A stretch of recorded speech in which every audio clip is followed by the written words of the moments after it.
state of Connecticut through other states. He's on MTV on all kinds of shows. He's got his own Amazon.com TV show. It's amazing. You can check him out. Put your hands together for fantastic comedian extraordinaire, Mr. Sean Lynch, everybody.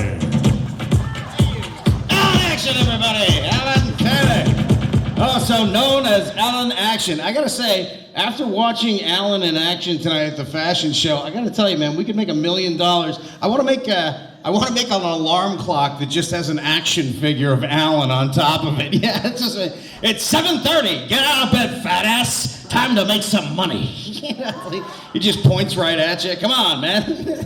You haven't had a comedy special in 2 years, and it looks like you have type 2 diabetes. Get out of bed.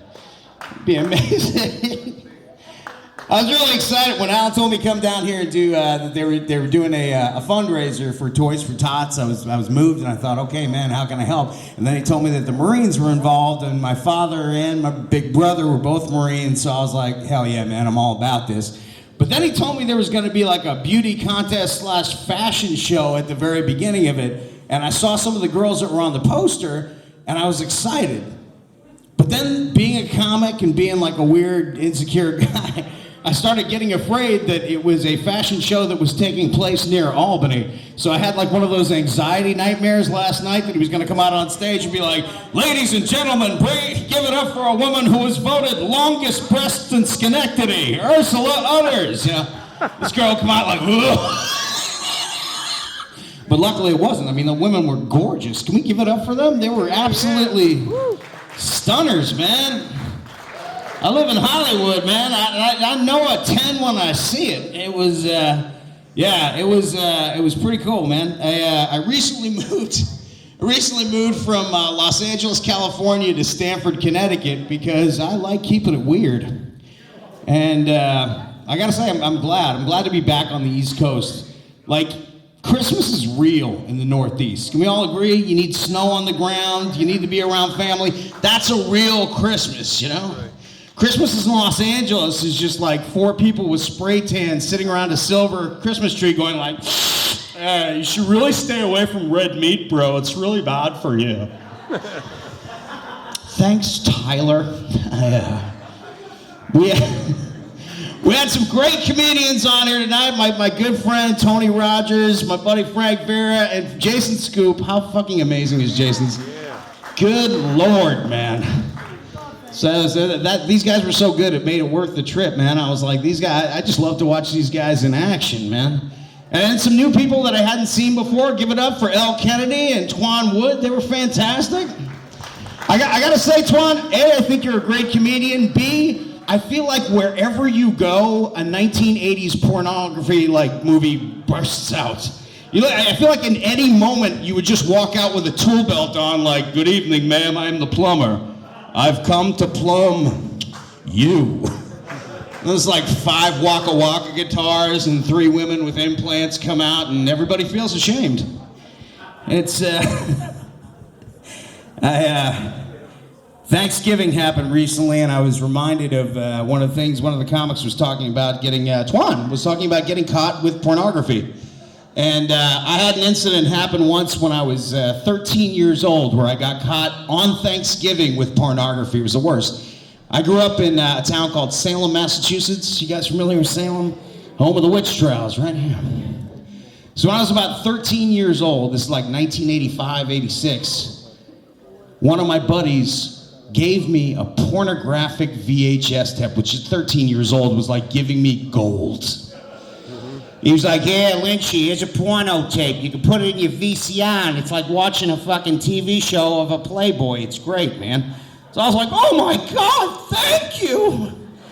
And so I would wait, because I had 5 brothers and sisters growing up. So 5 brothers and sisters in an Irish household, you're never going to get any privacy. But for 1 hour a week, usually on a Thursday night, all 4 of my sisters would be at like cheerleading practice or a play rehearsal. My brother would be at hockey rehearsal. My father would be getting drunk at the Knights of Columbus playing cards. And my mother would be grocery shopping. That's what I used to call the magic hour.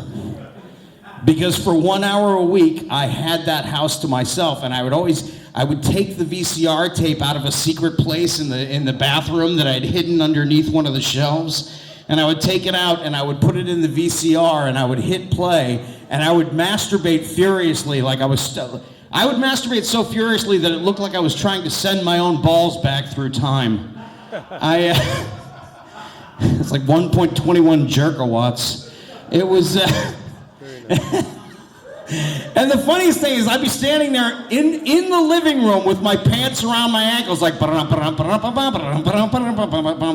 and then I would hear my mother's station wagon go up the driveway and I'd be like, cheese it, pull up my pants, take the VCR tape, run out of the living room, run back upstairs to the bathroom and hide the tape.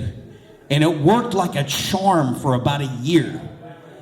Unfortunately, the week before Thanksgiving, 1985, I forgot the tape inside the VCR when my mom came home.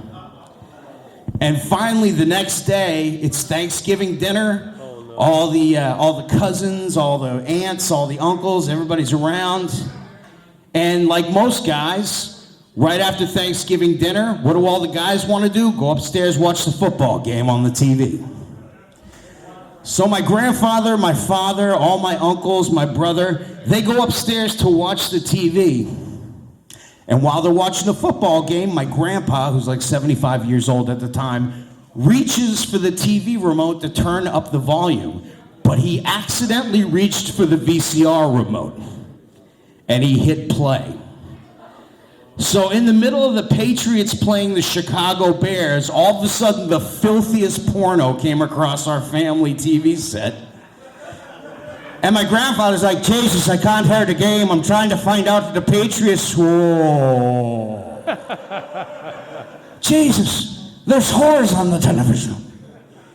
How did they get whores at the football game? You know? And my big brother, who's like the coolest guy in the world, the one who's a Marine, he turns, takes the remote, takes it out of my grandpa's hand, turns it off and goes, "Now that was just a shot of the locker room, Grandpa. It gets really crazy in the Patriots locker room. That's why that report is suing him. Don't worry about it." Perfect. That is a man who knows how to cover his man. And I remember I was real ashamed. Like I heard, and the reason I knew it was on, I wasn't even in the living room when that happened. What happened was, I'm in the kitchen with my mom and my sisters helping them wash dishes, and all of a sudden I heard from upstairs, "Oh yeah, oh I want it." Bow, bow, bow, bow, bow. And I was like, oh shit, I know that music.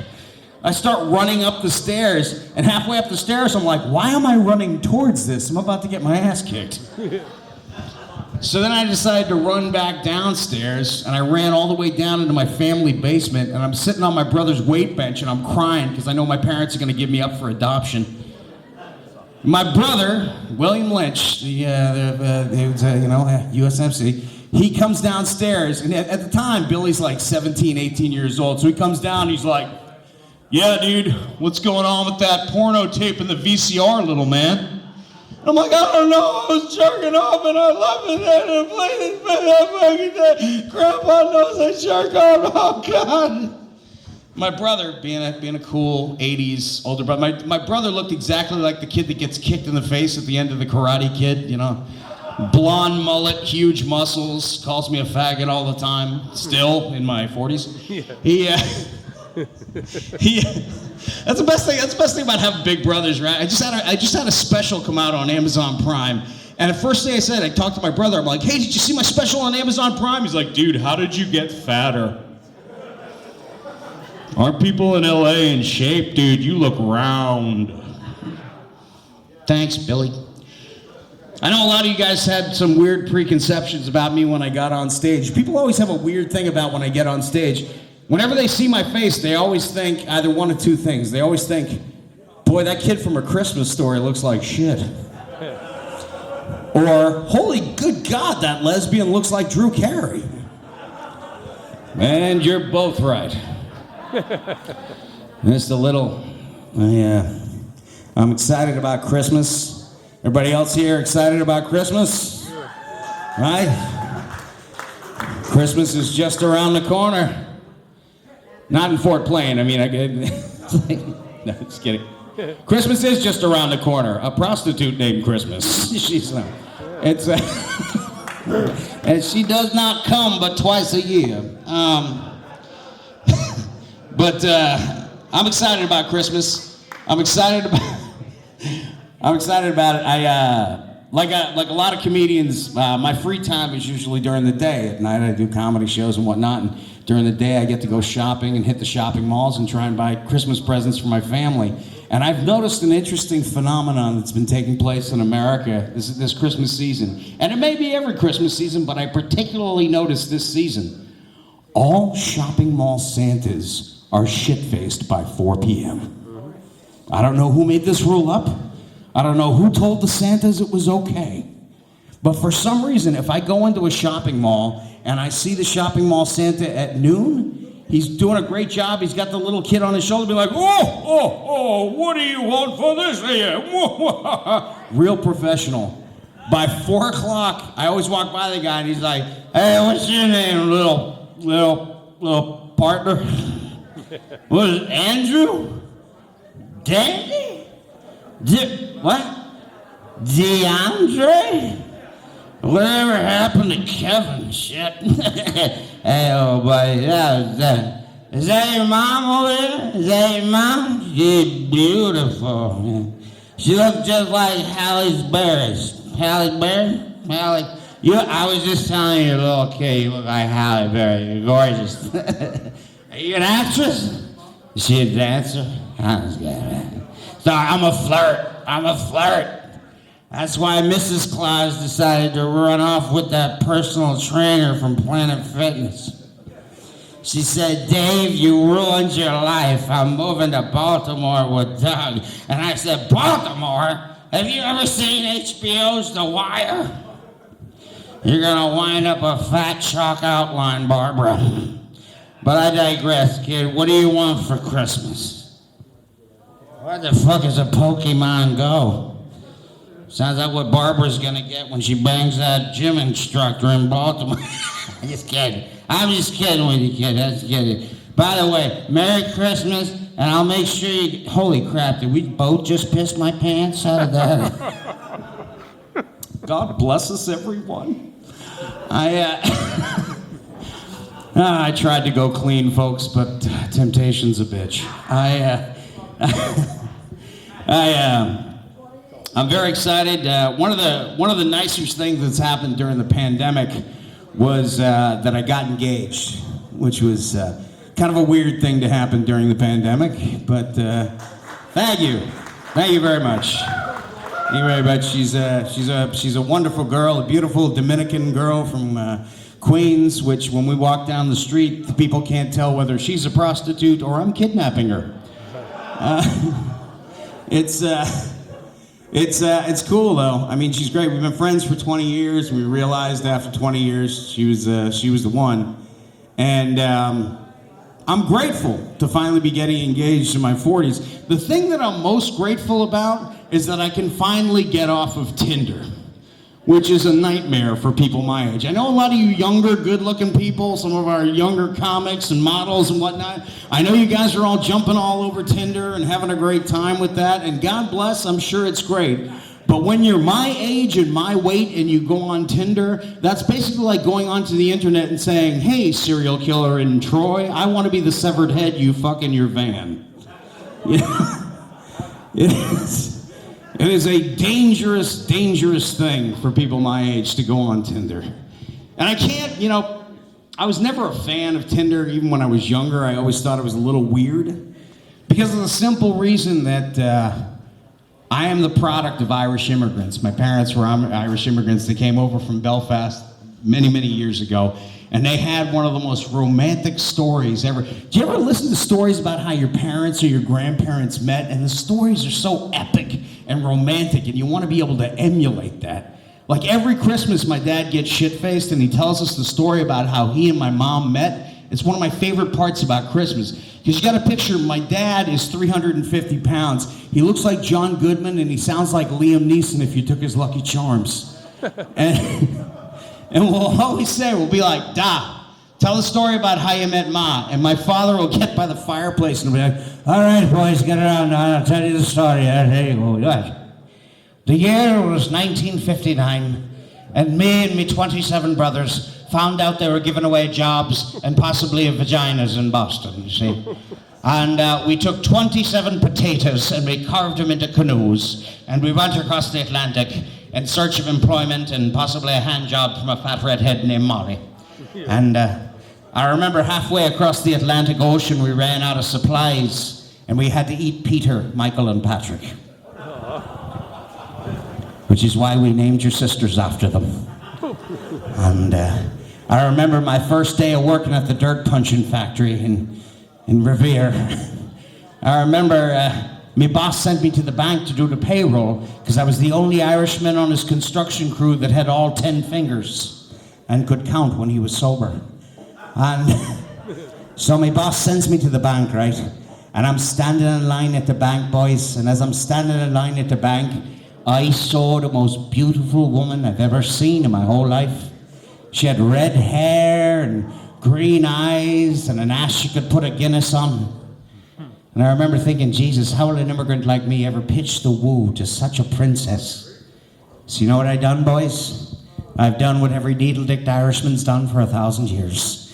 I wrote a poem on the back of that. I turned over the check and I wrote a poem. It said, "Hi, biddly-die, your eyes, they're like green clovers, blue diamonds, and purple horseshoes. Hey, biddly-day, I'll lick your pussy like it's made of Jameson's." No, he didn't say that. Sorry, he did not say that. I'm like heckling my own set. My dad would punch me from heaven right now for saying that. I didn't write that, boy. Oh. Which is like a hug if your dad's Irish. And but my dad legitimately did write a beautiful poem, which 60 years later, my mom still keeps pressed in a book, which is cool, man, yeah. And so my dad wrote that poem on the back of the check. He pushes it through the partition, and when my mom, who was working as a bank teller there, takes the check, my dad looks at her and goes, "Turn it over, love."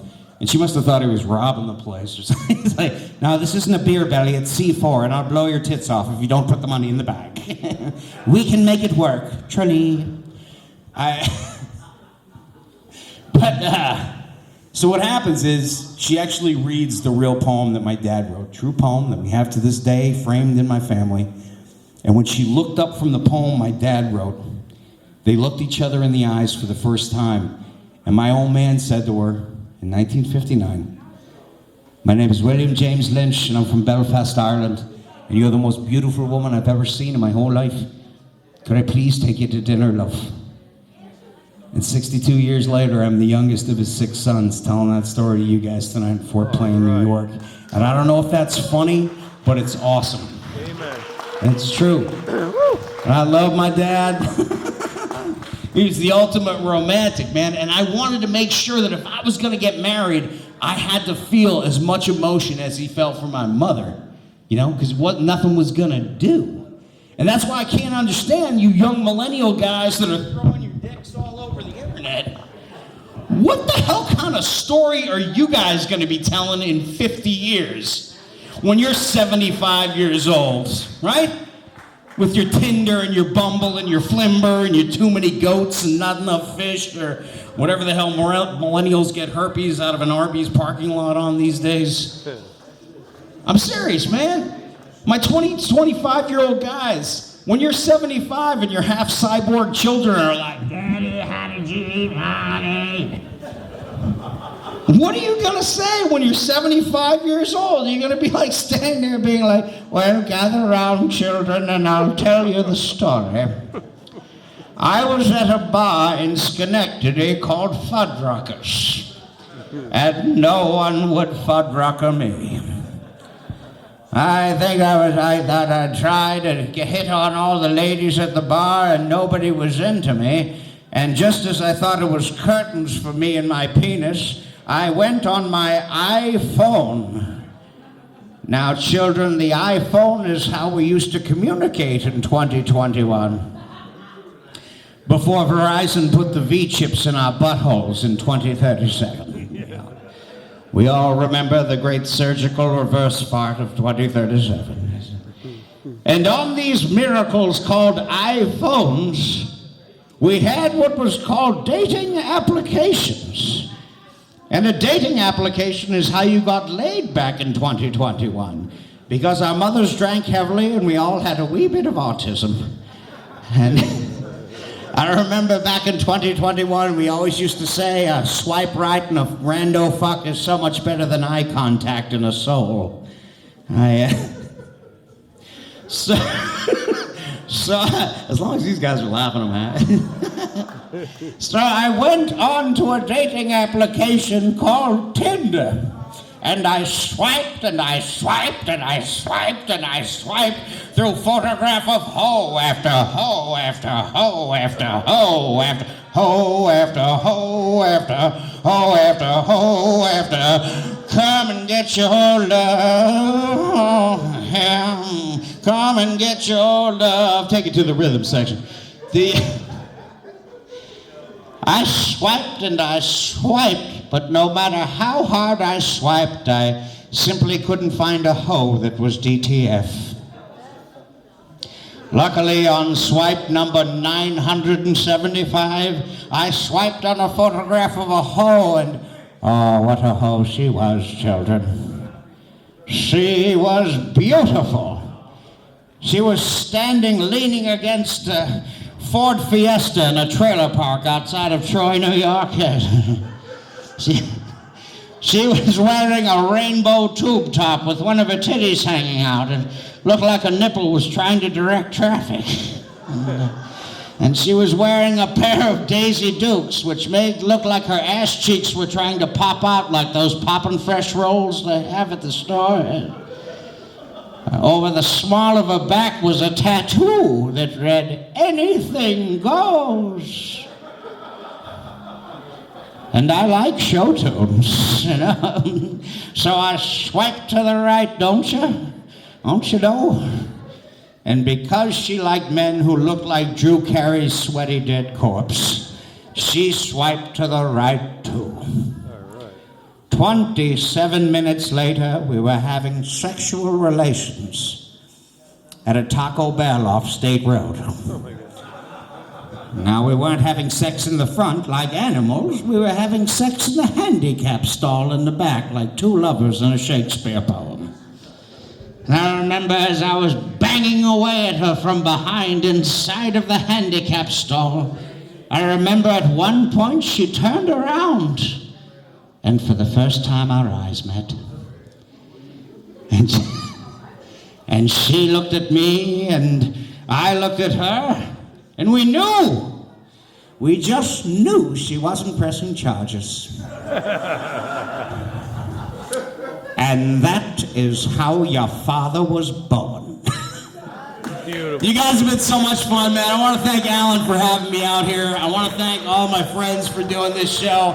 It's a beautiful thing, man. I'm glad to be a part of it. Thank you. Fantastic. Stay here. Sean Lynch, everybody. Give a nice round of applause. This guy was fantastic. Believed in us, came through, loved the whole cast of characters we had, and he's here. Give a nice round of applause, everybody. We got to heal, everybody. Come on, hit the music, man. All right, love this. Let's give a nice round of applause to all our comedians. And now we're going to take this dance floor out. My people, let's get this dance floor going. And all the casting people are going to go in the Scott E. Schneider Gallery to do your routine. Dance floor is open. Let's do it.